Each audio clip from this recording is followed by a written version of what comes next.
Hola, muy buenas tardes a todas, todos y todes por estar aquí conectados. Un gusto hoy llegar a este día, pues ya vamos a concluir este importante congreso que ha sido muy importante y emocionante hoy reunirnos en toda esta semana con escuchar todos sus trabajos, a las y los ponentes. Ha sido una experiencia maravillosa. Y bueno, pues ha llegado ya el cierre de esta semana y pues hoy tenemos el gusto de escuchar la conferencia magistral de Diana Lan.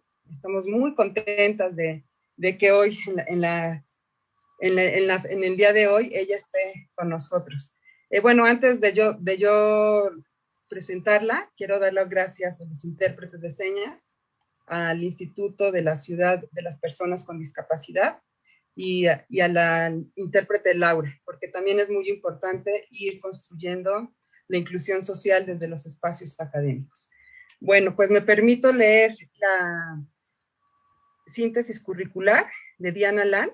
Ella es doctora en geografía por la Facultad de Humanidades de Ciencias de la Educación en la Universidad Nacional de La Plata, Argentina. Tiene un máster en geografía por la Facultad de Artes y Ciencias de la Universidad de Montreal, Canadá. Es licenciada en geografía por la Facultad de Ciencias Humanas de la Universidad Nacional del Centro de la Provincia de Buenos Aires. Y actualmente es profesora de esta universidad. También da clases en posgrado en diferentes maestrías y doctorados de geografía, ciencias sociales y de género en universidades públicas de Argentina. Igualmente es coordinadora de la Cátedra Libre Género, Sexualidades y Violencias en la Universidad Nacional del Centro de la Provincia de Buenos Aires, Argentina. También es directora del Centro de Investigaciones Geográficas de la misma universidad. Sus líneas de investigación son género, territorio, industrias y ciudades, división territorial del trabajo, entre otros. Pues bienvenida, Diana, es un gusto hoy escucharte y pues adelante. Bueno, buenas tardes a todos, a todas, a todes. Es realmente muy emocionante saber que de alguna manera la ruptura de las temporalidades y las espacialidades han hecho que podamos estar en este momento acá conectadas. Así que, bueno, es un día muy especial para mí poder acompañar en este cierre, porque me he dado la vacuna, entonces estoy realmente en un día muy emotivo y sumado a estar junto a las amigas, amigos, amigues queridos, querides de México y de América Latina y demás, suma un gran plus a la emoción. Así que espero estar a la altura de las circunstancias y quiero compartirles a ustedes y por supuesto agradecer al Congreso, esta organización que ha sido impecable y creo que deja una vara altísima para los próximos congresos que se quieran organizar, sobre todo por esta modalidad que ha sido tan innovadora y a su vez tan comprometida. Así que quiero remarcar el esfuerzo, agradecerle a Lucía Damián, como nosotras te conocemos, y también a toda la organización del Congreso, y también agradecer a este esfuerzo enorme, enorme del traductor de señas que acompaña a cada una de nuestras intervenciones.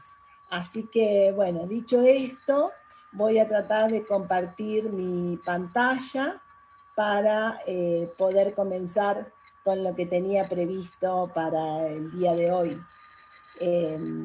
Estamos tratando de entrar en el tema sobre geografías feministas para mapear desigualdades.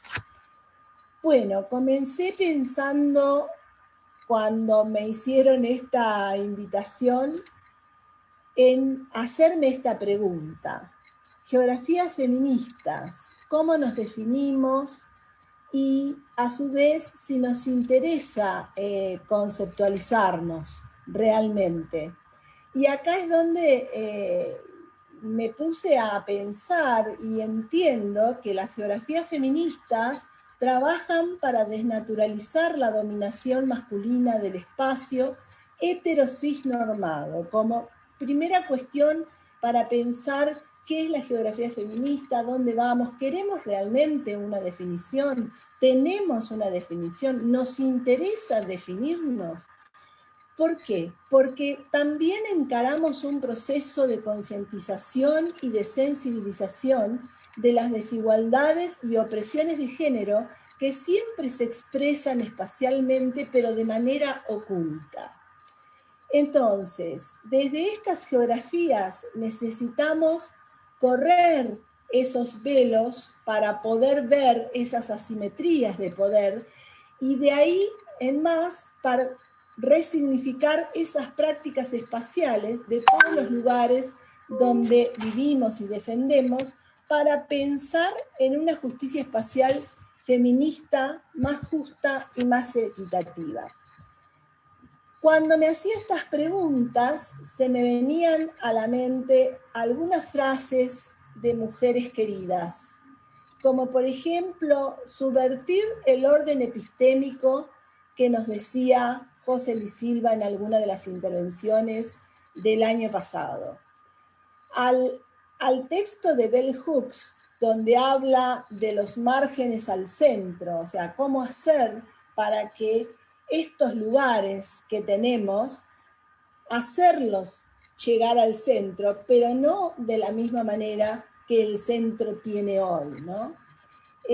A su vez, aquellas palabras de Michelle Dagle, que habla de que las geografías feministas, sobre todo las que están en las posiciones más radicalizadas, rendimos cuenta frente a territorios y procesos de territorialidad donde somos los y las colonos, ¿sí?, de todo lo que realizamos, ¿no? Como un resultado de la colonización en nuestros lugares, también estamos tomando de ahí estas geografías feministas que vinieron a cuestionar, que vinieron de alguna manera a ponernos frente a frente, ¿no? A espejarnos, todas, todos y todes.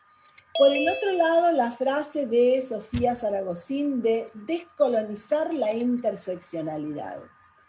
Esto está planteado como una tarea urgente para la geografía feminista descolonial latinoamericana, para descolonizar esta interseccionalidad que empiece a que deje de priorizar la colonialidad de género y la racialización del espacio. Bueno, sigo con esta reflexión y estoy pensando en qué entendemos por poder, porque cuando hablamos de las asimetrías del poder, parece que tenemos que distinguir, y esto sí creo que fuertemente tenemos que realizar, tenemos que distinguir entre el poder como una dominación y control sobre los demás, que sería el poder ejercido desde el patriarcado, a un poder que no tenemos que resignar desde las geografías feministas, pero un poder que tiene que estar centrado en el valor de la vida, ¿sí? O sea, el poder entonces como creativo y valorando la vida. Y de ahí es que me surge esta reflexión, pensar que las geografías feministas, porque obviamente hay que hablar en plural, constituyen un campo académico, pero también político.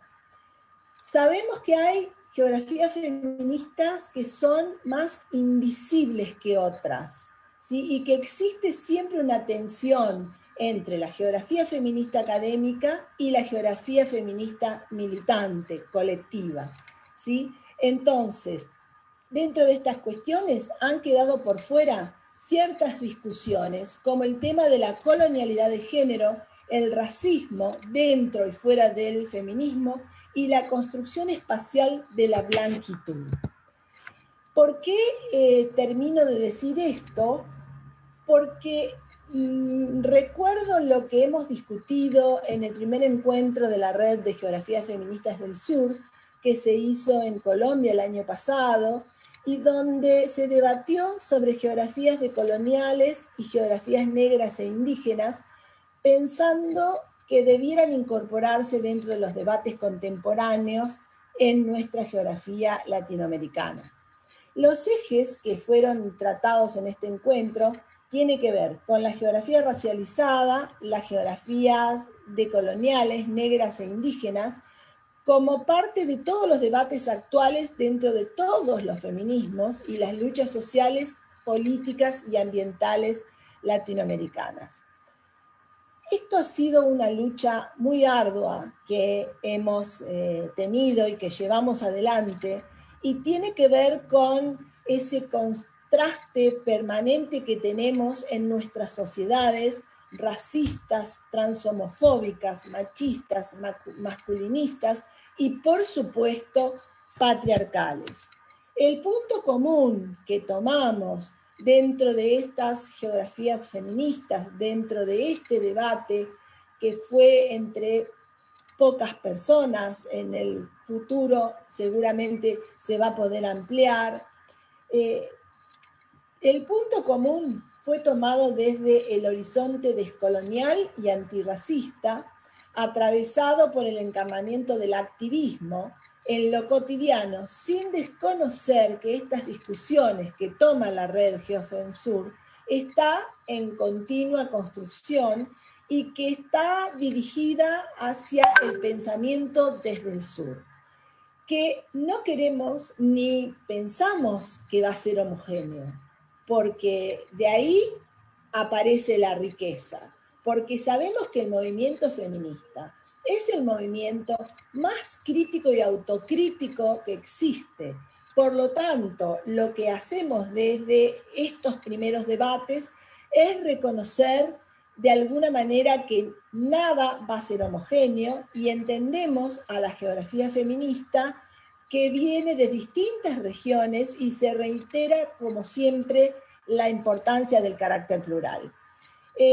Quiero nombrar rápidamente a quienes nos acompañaron y me acompañaron y yo acompañé en esta red de GeoFemSur, y ellas fueron Kenia González y José Luis Silva por Brasil, Martín Torres por Chile, Sofía Zaragozín de Ecuador, Paula Soto de México, Javier Aguilar, Natalia Barragán, Eloísa Berman, Astrid Ulloa, Diana Ojeda desde Colombia, y Mónica Colombara, Leticia García, bueno, la que habla, y nos acompañaba la colectiva Francia Márquez. Algunas conclusiones a las que llegamos y que quiero retomar para continuar con la charla, tiene que ver con pensar en estas geografías feministas del sur y sus implicancias desde la cuestión epistemológica, metodológica, política y teórica. ¿Sí? Empezar a poner esta cuestión, este posicionamiento político que tenemos desde las geografías feministas. Y desde ahí que aparecen los grandes retos metodológicos que voy a abordar seguidamente. Es necesario pensar en elaborar metodologías hacia una desobediencia. Me gusta esta palabra, este concepto. Y un ejemplo de esta desobediencia, por ejemplo, que nos permita incluir a distintos actores, entrevistados, informantes claves que trabajan con nosotros en la producción del conocimiento para que formen parte del trabajo, por ejemplo, citándolos en una coautoría. Sería una forma de ir pensando en el rompimiento de los métodos patriarcales, ¿sí?, impuestos que tenemos y que rigen la academia latinoamericana. El horizonte político de estos debates es siempre consolidar una articulación de estas geografías feministas, indígenas, negras y descoloniales a nivel latinoamericano, pero sin dejar de lado las particularidades y las distintas geografías en cada país. Frase textual de la doctora Paula Soto en el encuentro. Siguiendo con las conclusiones a las que tomamos como puntapié inicial para continuar y para abrir el debate a toda la comunidad geográfica y al feminismo en general, las geografías feministas del sur se construyen a partir de un trabajo colaborativo, solidario y horizontal en el que todas las voces se articulen desde una pedagogía de la escucha. Esto fue debatido bastante porque la cuestión de poder escuchar al otro, ¿sí? Y demás, esto reconoce que existe una diversidad latinoamericana, pero que siempre intentamos llegar al camino para superar esa dispersión en el debate y que podamos ir hacia esta cuestión de la pedagogía de la escucha planteada por Eloísa Berman en este momento del debate. Por el otro lado, también se habló de las reivindicaciones políticas y posicionamientos académicos no hegemónicos para ir superando todas las cuestiones académicas esencialistas sobre las que nos hemos formado cada una de nosotras y de nosotros. Bueno, llegado a este momento, el desafío es pensar más allá de la teoría. Y para pensar más allá de la teoría hay que hacer un énfasis en el método, porque el método es el que nos está llevando a repensar lo que veníamos tratando en la teoría. Y esto se debe sobre todo a la sobredimensión que se le viene dando a enfoques teóricos masculinizantes sobre todo, cuando en realidad lo que vemos desde las geografías feministas es que el quehacer de la geografía, el trabajo de la geografía se da en el territorio a partir de quiénes, de colectivas, colectivos, de espacios de militancia geográfica. Y quiero remarcar esto, la militancia geográfica es aquella que ha conseguido que los saberes populares formen parte de los trabajos académicos y nuestra deuda es que los trabajos académicos puedan realmente llegar a generar en conjunto trabajos con esos saberes populares. El énfasis del método, más allá de la teoría, resalta siempre la producción conceptual en mapeos. Estos mapeos que pueden ser de distintas maneras y que hemos estado viendo que tenemos manuales, guías, materiales, sobre todo que van tomando y se van nutriendo desde la educación popular, donde el nivel metodológico nutre de una manera riquísima la construcción geográfica de nuestro conocimiento. Entonces tenemos que pensar en metodologías feministas. Estas metodologías feministas van a ser no sexistas o no androcéntricas. Hay algunas diferencias en cada concepto, pero son mínimos. Estamos hablando de que una metodología feminista, es necesariamente no sexista y, por supuesto, no androcéntrica. Esta metodología feminista se expresa siempre entre la relación que hay entre política y ciencia. La palabra o la práctica clave de estas metodologías feministas es la deconstrucción. ¿Qué significa la deconstrucción? Es ese análisis meticuloso de lo que se está trabajando para descubrir esos sesgos sexistas y androcéntricos para intentar erradicarlos, no corregirlos, erradicarlos directamente. Significa ir desarticulando las distintas disciplinas por su marcado androcentrismo e intentar la construcción de nuevas prácticas que sean no sexistas y no androcéntricas. El método feminista entonces sirve para desarrollar conocimientos nuevos y distintos sobre cualquier aspecto de la realidad que no podemos obtener con otro método. Se intenta crear entonces un conocimiento mucho más inclusivo, con menos alteraciones, rescata cuestiones que están marginadas, ignoradas, invisibilizadas, reduce errores porque vamos a pensar que es menos parcial, es menos ciego, es menos sesgado, ¿sí? El punto de partida de estas metodologías feministas siempre es la invisibilidad. Llevada esta idea a cómo mapear las desigualdades, que es un poco la propuesta o la idea que estuve pensando transmitir, me pregunto, mapear, ¿forma parte de estas metodologías feministas? ¿Cómo nos nombramos dentro de estas metodologías feministas? Cuando a lo largo de la historia los mapas fueron diseñados por hombres y siempre fue tratado como una herramienta militar, como una herramienta de estrategia, de geopolítica, de dominación. Mientras que los mapas que nosotres queremos construir son mapas que exploran cuerpos y territorios, ¿sí?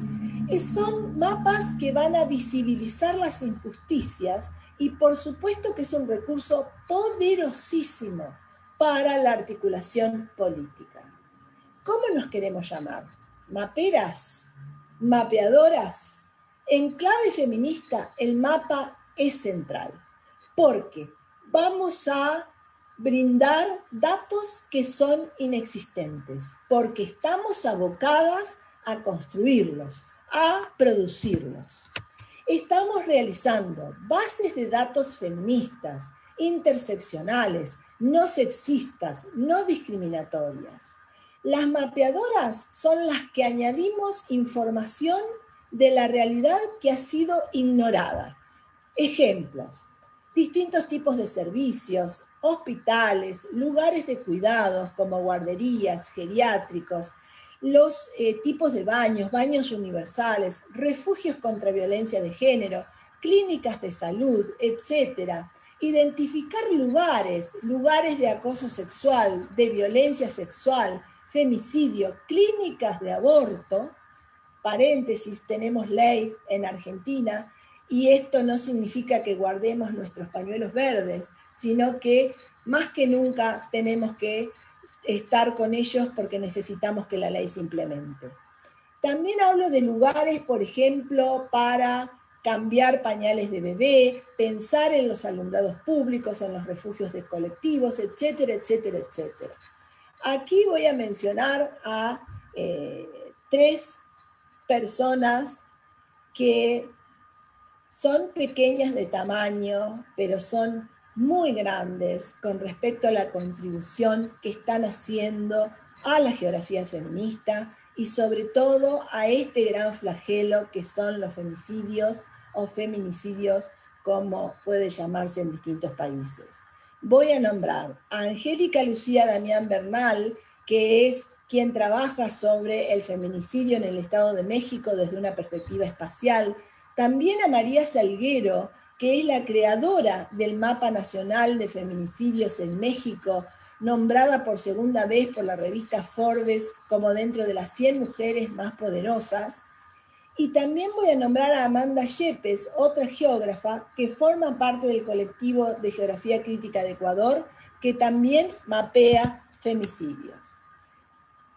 Para cortar un poquito y pensar en qué entendemos por mapa o qué se considera un mapa en la actualidad, tomo una cita de Harley Woodward, donde dicen que es una representación gráfica que facilita el conocimiento, ¿no?, de cosas, conceptos, condiciones, procesos que conciernen al mundo humano.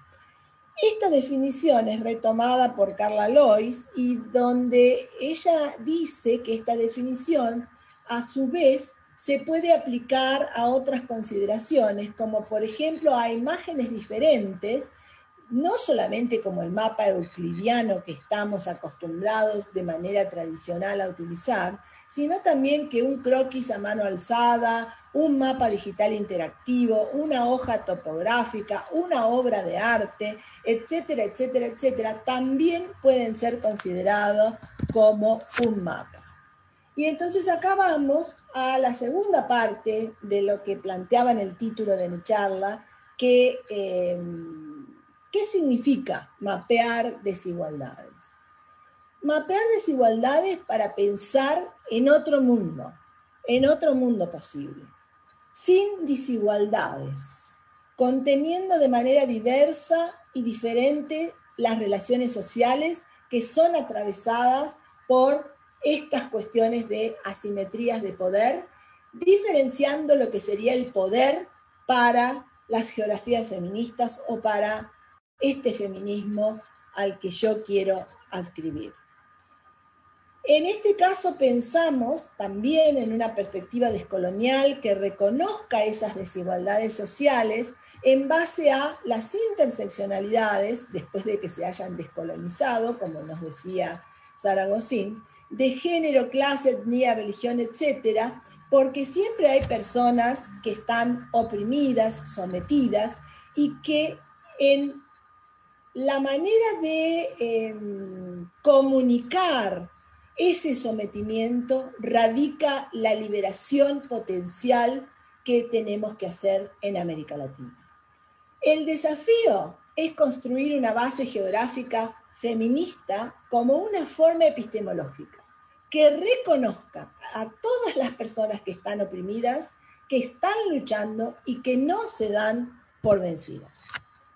Estos mapeos desde el feminismo podemos denominarlos, si queremos, como contramapeos, porque no estamos hablando de la misma definición que pudiéramos tomar de un mapa o dentro de la cartografía tradicional o actual, porque estamos pensando en representaciones espaciales que surgen como herramienta de comunicación de esos diferentes dolores, opresiones, ¿sí?, que sufren las mujeres y las disidencias también, para posicionarnos políticamente, para denunciar todo lo que está sucediendo y sobre todo con las violencias de género vividas.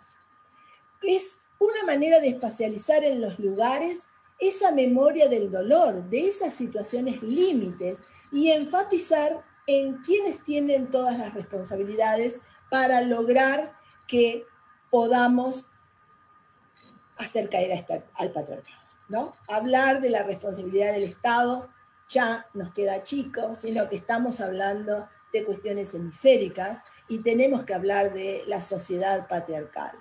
Menciono distintos colectivos de geografía y de militancia geográfica en América Latina, que creo que todas y todos conocen, seguramente me olvido de un montón de ellas, pero bueno, quiero nombrar al grupo de Estepa, al colectivo de Geografía Crítica del Ecuador, al colectivo de Reexistencias Cimarrunas, al colectivo Francia Márquez, al colectivo Miradas Críticas del Territorio desde el Feminismo, Geobrujas, Geochicas y bueno, Geógrafas Haciendo Lugar, que ya saben que pertenezco a ese colectivo.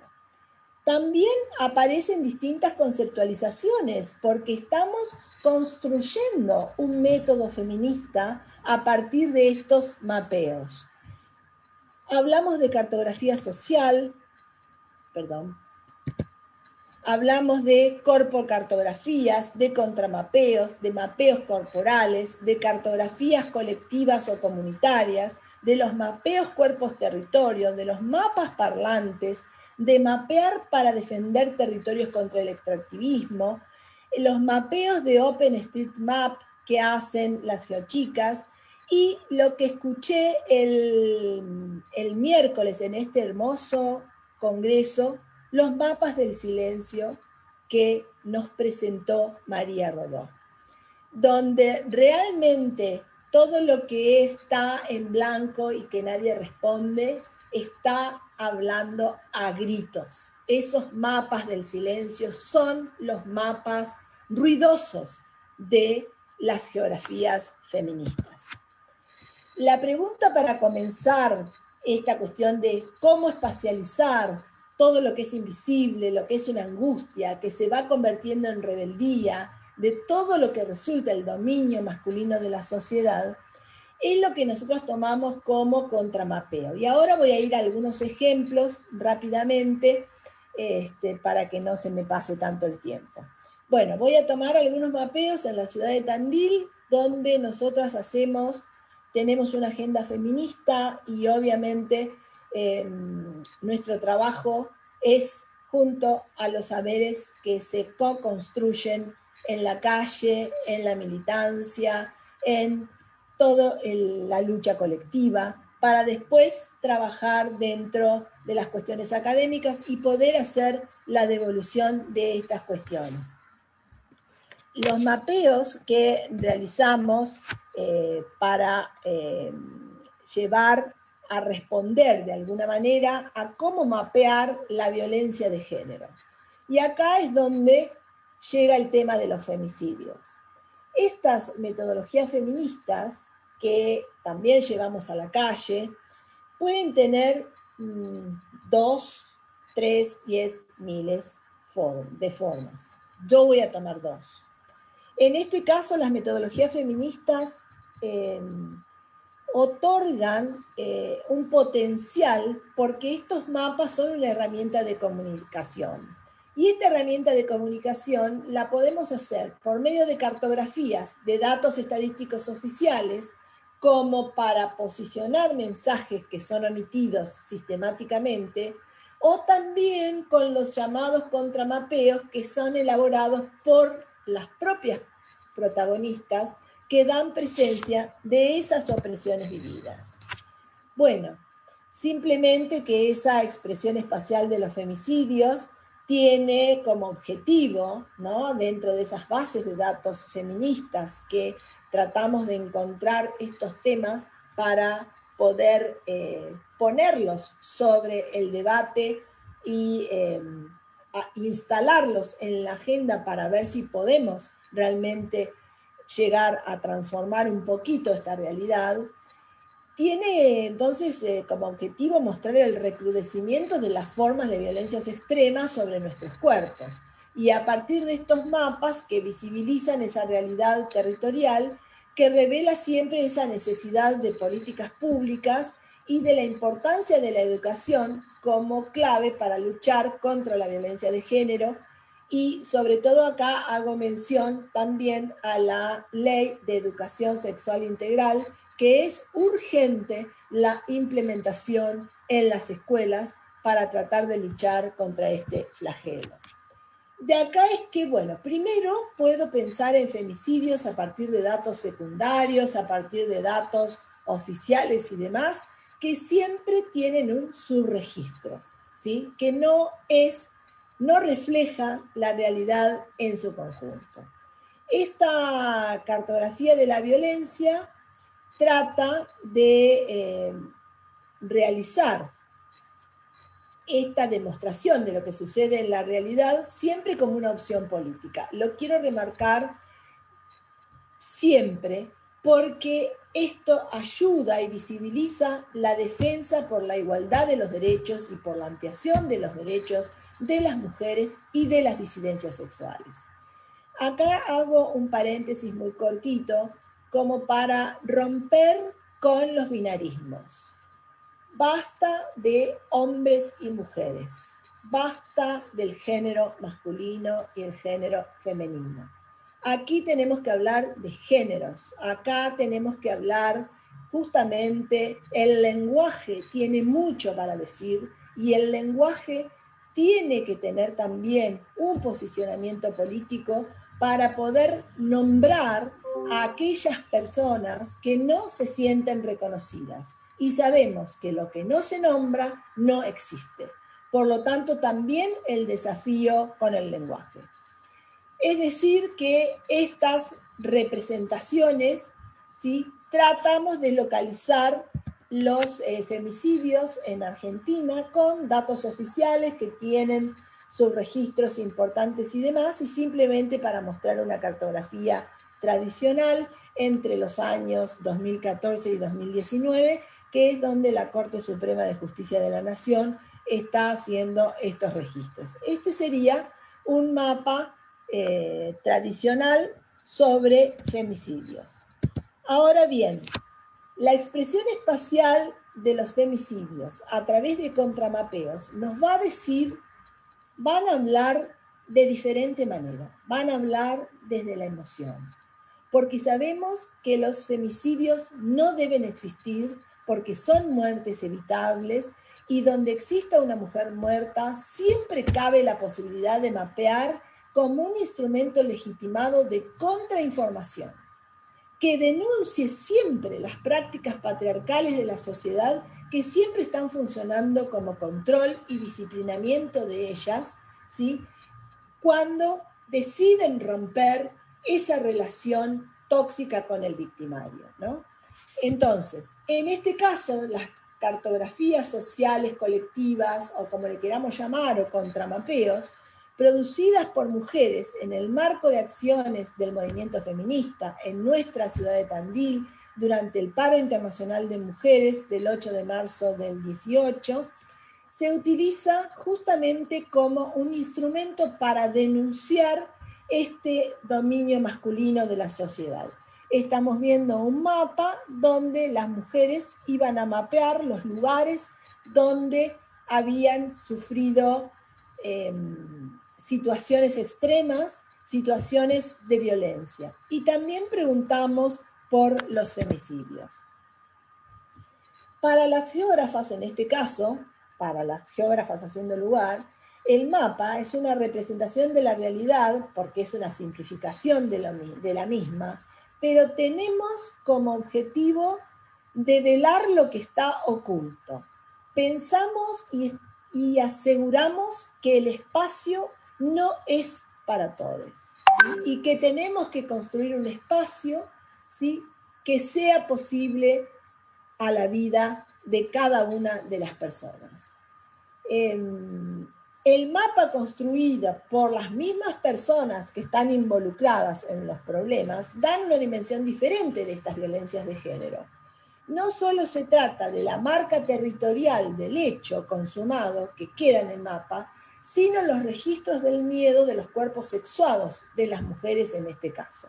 La importancia de esta cartografía radica en que posibilita una construcción colectiva en cada territorio, conformando su identidad y conciencia en cada una de las personas que lo habitan. ¿Por qué decimos que este mapa de femicidios que hicimos en Tandil comunica emociones? Este mapa es la prueba elocuente del rastro de la memoria en el territorio, donde el miedo es la memoria del dolor de las mujeres.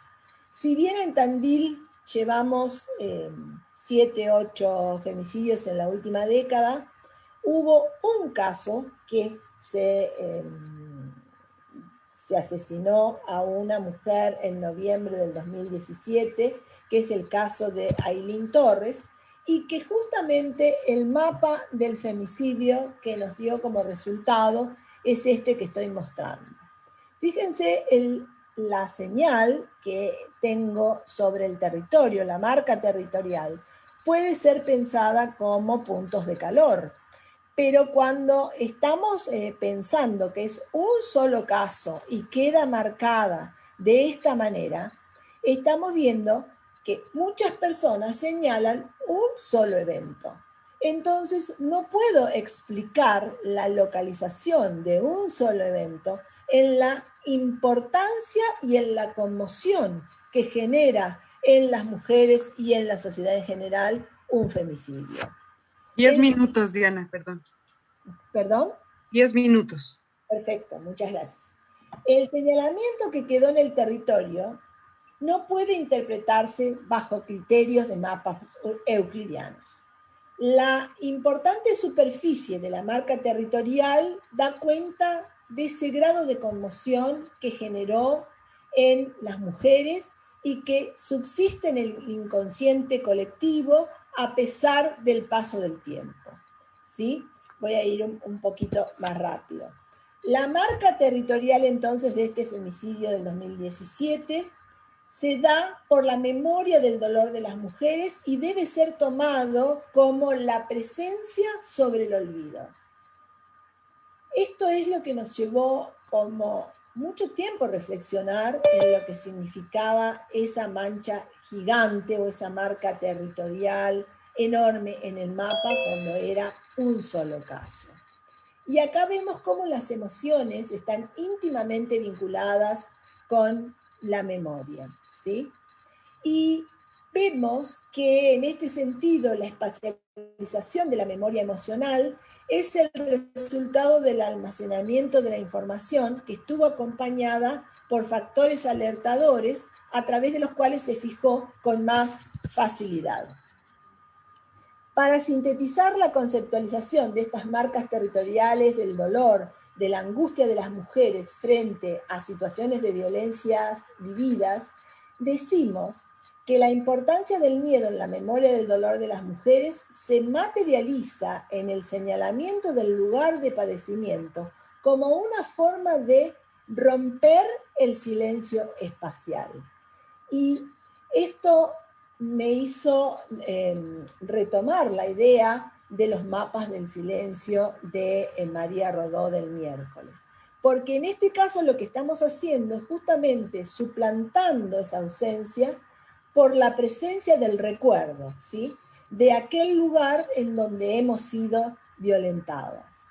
También referencio a Soto en el 2013, porque decimos que el miedo también es espacial, ya que en las prácticas sociales las mujeres diferenciaron y jerarquizaron los lugares y sitios de acuerdo al sentido de peligro y seguridad que les generan. Podemos rápidamente ver estos dos mapas de datos estadísticos o mapas colectivos. Los lugares donde fueron destruidos nuestros cuerpos son lugares violentados. Sabemos que muchas veces no somos escuchadas cuando denunciamos y solo cuando se rompe el silencio es cuando el mundo empieza a cambiar lentamente. El mapa de estadísticas tradicionales no revela la importancia que revela sí un mapa colectivo que podríamos llamarlo contramapeo, porque estamos de alguna manera mostrando la conmoción territorial que significó este caso. Bueno, muestro rápidamente mapeos corporales que hemos hecho también como una forma de metodologías feministas que estamos de alguna manera yendo un poquito más allá de la teoría, cuando tomamos conciencia de que debemos defender el lugar que habitamos, ¿sí? Porque sabemos que nuestro cuerpo es el primer territorio a defender, dicen por ahí algunas colectivas. Trabajos que vamos haciendo en la calle. Otra de las cartografías o de las contracartografías tiene que ver con el trabajo de Eder Rocha en el año 2020, donde él marca, por ejemplo, qué sucede con los adolescentes varones que consumen crack y que han formado parte del narcotráfico. Simplemente es la entrevista anclada en el territorio sobre cada una de las acciones, donde se levantan las capas de las calles para no estereotipar los espacios. También esta es última experiencia, que fue este 8M de 2021, donde tratamos de preguntarnos sobre mujeres, trabajo y espacio cotidiano, sobre qué nos pasó con el quédate en casa. ¿Sí? Bueno, son distintas instancias para poder llegar a algunas de las conclusiones que tiene que ver con una gigantografía, con el mapeo del cuerpo, con los lugares en sus casas, sobre cómo se rompió la temporalidad y la espacialidad, y simplemente un esquema de lo que fue sucediendo en el 2021. Bueno, hacia geografías feministas que mapeen desigualdades, opresiones, injusticias. Esta es la expresión de llegar a alguna conclusión donde decimos que mapear significa explorar las posibilidades políticas contenidas en nuevos planos de la existencia. Una geografía feminista que pueda captar las desigualdades, las violencias de género para todos, pero que también acceda a otros temas como la composición del trabajo, la movilidad entre fronteras, las transformaciones urbanas y rurales, está comenzando a transformar el mundo otro, ¿sí? Nuestro desafío es encontrar lenguajes comunes para predicar la palabra. Necesitamos una escritura feminista que le hable a todo el mundo, nos dice Bell Hooks. Esos lenguajes feministas para nosotras, nosotres, son los mapas, como una nueva manera de comunicar, de denunciar todo aquello que sostiene al patriarcado a costa de los desequilibrios de género. Los mapeos, los contramapeos, el mapeo de lo invisible, el mapeo de las opresiones, son distintas formas de darle voz a quienes ya no la tienen o a quienes están bajo el sometimiento de las relaciones de poder dominantes en esa masculinidad hegemónica. Y por último, esto que quiero remarcar, porque hemos hecho mucho, pero falta mucho. El feminismo produce cambios profundos, positivos. Todas las personas se benefician con las revoluciones culturales que el feminismo viene planteando, pero no hemos podido terminar con el patriarcado, con el sexismo, ni la explotación de la opresión sexista. Por eso, todas las conquistas feministas están siempre en peligro. Estemos atentas, atentos, atentes para seguir haciendo geografías feministas desobedientes que desenmascaren las desigualdades y opresiones. Muchas gracias y hasta pronto.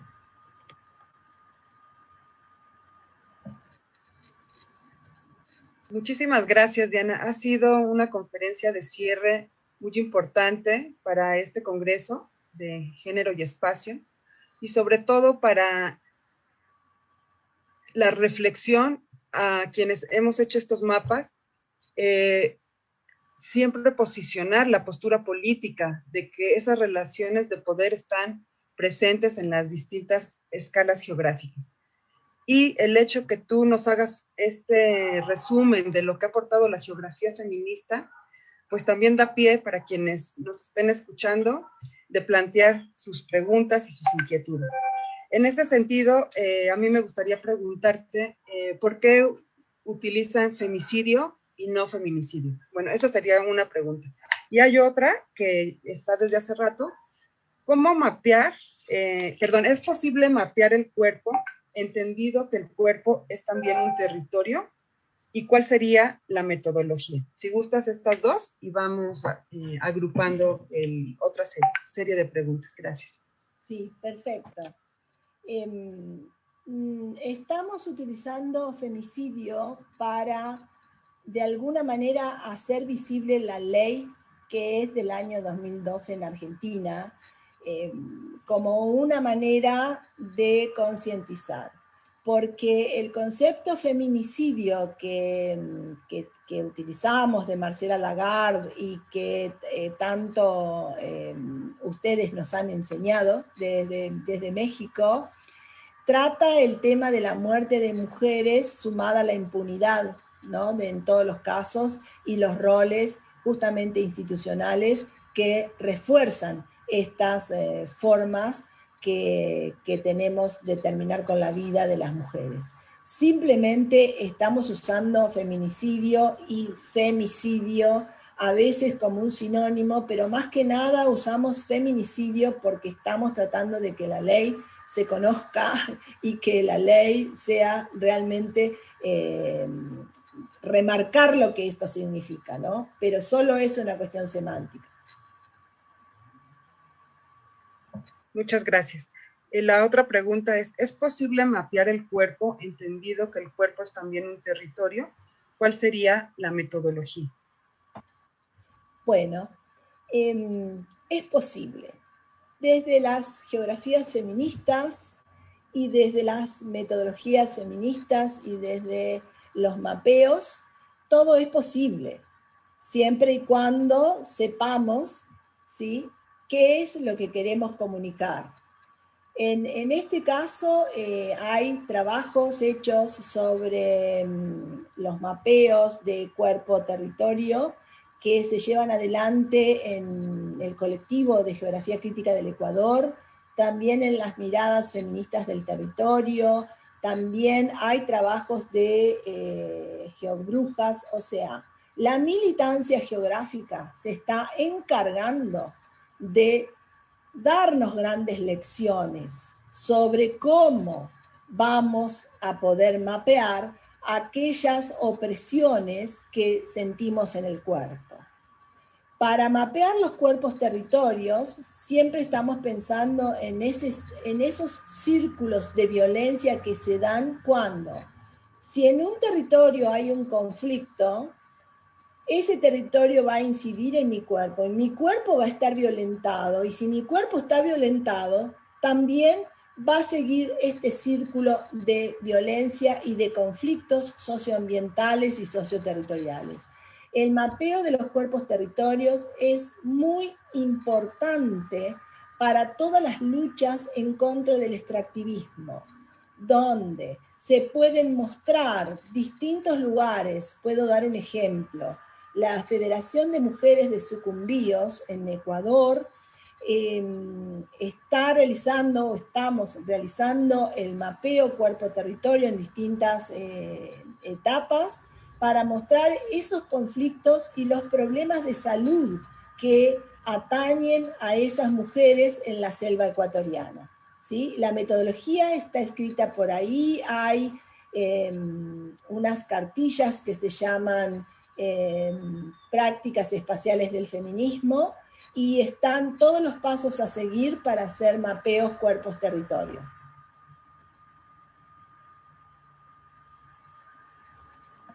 Sí, muchísimas gracias. Pregunta Araceli Borja si hay algún libro que has escrito que pudieras compartirnos. Irma Escamilla también pregunta, los mapeos del dolor asociados con las heridas interseccionales comentados por la doctora Rodón, ¿los deberíamos recrear como la herramienta necesaria y prioritaria para las investigaciones de este siglo? Muchas gracias. Bueno, hay una publicación reciente, hay un artículo en Geopauta sobre metodologías feministas para mapear opresiones, donde resumimos un poco todas las experiencias que llevamos adelante en Argentina, por lo menos las más recientes. O sea, pueden buscar Diana Geopauta y sale enseguida el artículo. Ese es uno de los trabajos. Lo que dice Irma Escamilla, por supuesto Irma que quisiera que sea realmente, que se cumpliera esto. Entiendo que todo lo que estamos realizando, tanto los mapas de relieve de la experiencia, como los contramapeos y demás, todo es complementario. Nada va por encima de nada, ¿sí? Solo que desde el planteo de las geografías feministas del sur, estamos discutiendo la descolonialización de las interseccionalidades, porque las interseccionalidades estamos de alguna manera también replicando lo que la colonialidad ha hecho con nosotras y nosotres. Entonces, por eso también estamos pensando, tratando de ver desde nuestros lugares, desde la posicionalidad, yendo más allá de los estados-nación, pensando que tenemos plurinaciones dentro de nuestros contextos, ¿sí? Por eso es que tratamos de pensar que nada debe ser tomarse aisladamente, sino que los planteos de raza, etnia, género, etcétera, deben ser tomados de manera integral, sumar los debates indígenas, los debates de las negritudes, porque obviamente lo que en este momento ocupo es un lugar de privilegio, pero este lugar de privilegio justamente está siendo totalmente cuestionado porque en realidad sobre el final, digamos, de mi carrera académica, no de la lucha, obvio, de la lucha uno nunca se jubila. En estos momentos estamos justamente al lado de los saberes populares, porque nos hemos dado cuenta que desde la construcción de las personas involucradas es desde donde tenemos que trabajar y desde donde tenemos que, de alguna manera, traer estos conocimientos hacia lo que es la academia y a su vez devolverlos, ¿sí? Porque si no, hacemos extractivismo académico. Pues hay muchísimas preguntas, muchas felicitaciones también. Preguntan, ¿qué variables e indicadores debemos tomar en cuenta para definir lo que es una infraestructura de cuidados en zonas urbanas? Sobre todo la inquietud de esta pregunta es porque la persona Diego, de nombre Diego, trabaja con arquitectos e ingenieros hombres y tienen una idea de la infraestructura urbana en la cual solo caben los caminos, puentes, semáforos, etcétera. Y en el Facebook también han escrito quienes nos están siguiendo. Emma Aguilar Pinto, qué claridad, muchas felicidades. ¿Puedes recomendar alguna metodología para mapear las desigualdades? Y Fernando Arcos, ¿qué puentes teóricos, epistemológicos y metodológicos se puede entender con las geografías de las sexualidades? ¿O las geografías de las sexualidades estarían incluidas y serían parte de las geografías feministas?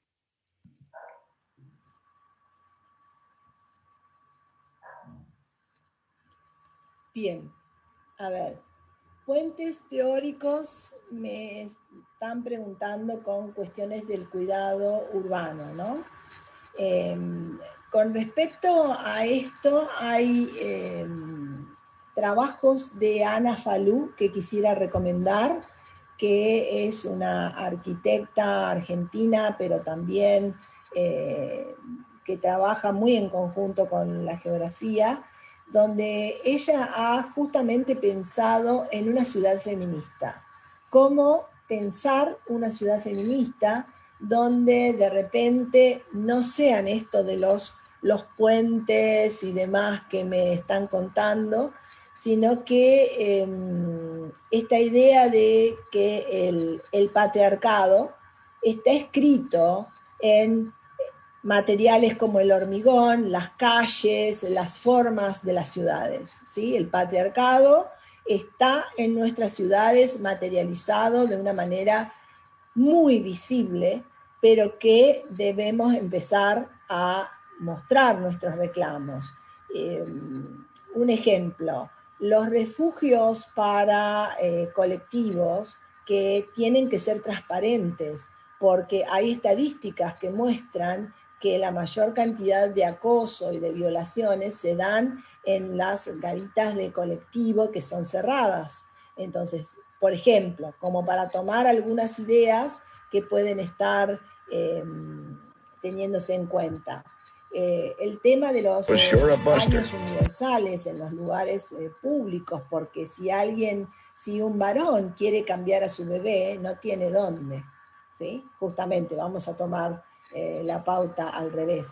Así que estamos pensando en que tendría que haber una ciudad más justa, más inclusiva, que sea pensada en clave feminista y que realmente sea pensada para todos, ¿sí? O sea, la recomendación de los textos de Ana Falú y también de Leslie Klein, que es una canadiense, es una geógrafa canadiense, pero hay un texto en español que ha sido traducido hace muy poco y que también lo recomiendo fuertemente, ¿sí? Se llama Ciudad Feminista, para ese tema. Bueno, la segunda cuestión que me preguntaban era sobre geografía de las sexualidades, ¿está bien? Bueno, las geografías feministas rompe con los binarismos, ¿sí? Al romper con los binarismos, estamos tratando de construir una geografía comprometida con su tiempo, y al decir comprometida con su tiempo, también estamos tratando de no hablar más de esta sexualidad, la otra, géneros, tomarlos en plurales porque son muchas, ¿sí? Y las geografías de las sexualidades pueden ser tomadas individualmente, como también pueden ser tomadas dentro de las geografías feministas, porque no está nada dicho. A ver, yo no tengo las respuestas ante los debates epistemológicos que en este momento estamos dando, ¿sí? Entonces, la idea es ir sumando y es ir provocando con estas cuestiones donde de alguna manera hablamos de geografías malditas, como nombraba José Luis Silva, hablamos de las geografías subversivas, hablamos de todas las cuestiones de la descolonialidad, donde, por ejemplo, todo el planteo descolonial está escrito por hombres, Quijano, Miñolo, ¿no? Etcétera, donde las cuestiones de género no han sido abordadas desde esos lugares. Entonces, estas son algunas de las propuestas que nos hace Diana Ojeda, ¿sí? Más de Colombia hacia arriba, por ahí, cercanas en México también, y que podamos ir construyendo entre todos y todas y todes.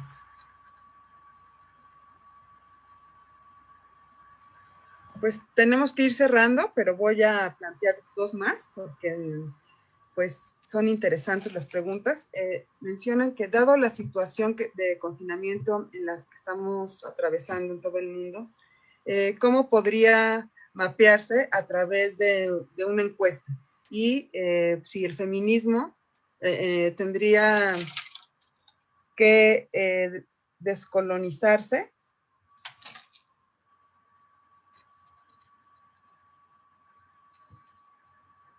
Serían estas. Si el feminismo puede descolonizarse. Sí, se podría descolonizar. Si se toma en cuenta la descolonización, ¿es necesario descolonizar el feminismo?